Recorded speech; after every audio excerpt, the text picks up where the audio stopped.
So I'm really pleased that we were able to share that with you, and I think everyone will agree that all the lovely sort of videos and things really show exactly what we're trying to sort of convey here and the sort of key messages. So that, whilst it wasn't the young people saying we want to be able to go swimming with our friends, this is, it was quite clear from the expressions that it was something that they enjoyed, and sort of we was able to then use that to learn, okay, this is something that perhaps needs to be available more often. And I caught up with some of the guys from Demelza at the in-person launch, and they said that following this, when they then set up the sort of option to book group hydro for specifically for young people, it was booked up for like 3-4 months straight away, because there's a need for it, isn't there? And these young guys have been able to influence that, which I think is really fantastic.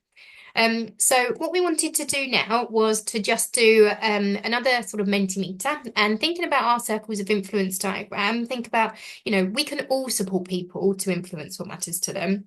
And one of the aims of this was to think about, people to think about and reflect on how they can implement some of this learning, and how, you can be inspired to think about the people that you work with. Where can we provide a platform for them to have an influence? So, this isn't something that's really sort of linear. We just wanted to get a real sort of feeling for who we've got here today, and to inspire people that it's, to think, I can do that for some of the young people that we work with or support. So please do use the Mentimeter. I think the link should be in the chat, for you to be able to access it through there. You can join using the code at the top, or you can scan the QR code. Also, if you wanted to just pop something in the chat, then that's equally fine. So this could be things about, thinking about how can a young person influence what they do when they go out with a PA, or, what sort of things do they show that they enjoy doing?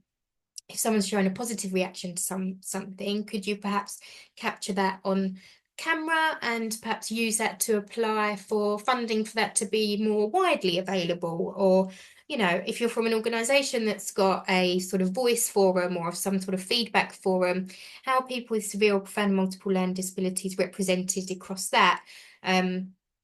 Fantastic if they are, but are there more steps that could be done? If that's not going to be possible, is there other ways you could do that? So perhaps having a family carer or an advocate specifically focused on people with severe or profound multiple learning disabilities, to sort of represent this group. So just thinking, sort of reflecting on what you do really, and where you can provide that sort of influence for this group to be involved in.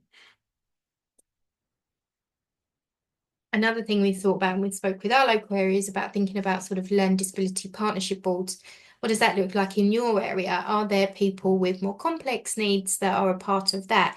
Often it's fantastic. There are lots of people with lived experience on boards and things like that, but not necessarily people, the group of people that we're talking about. And that's what we wanted to sort of focus on today. So the purpose of this exercise, as I say, was just to give everybody a bit of an idea to sort of think about and reflect on what they can do for the young people that they work with. So I am now going to hand over to Ellie, from Lewisham Speaking Up, and they are going to tell us about a piece of work that they've been doing in partnership with Interlecky Arts through their ambient jam sessions. So Ellie, I shall hand over to you. Thank you. Thanks for being here too.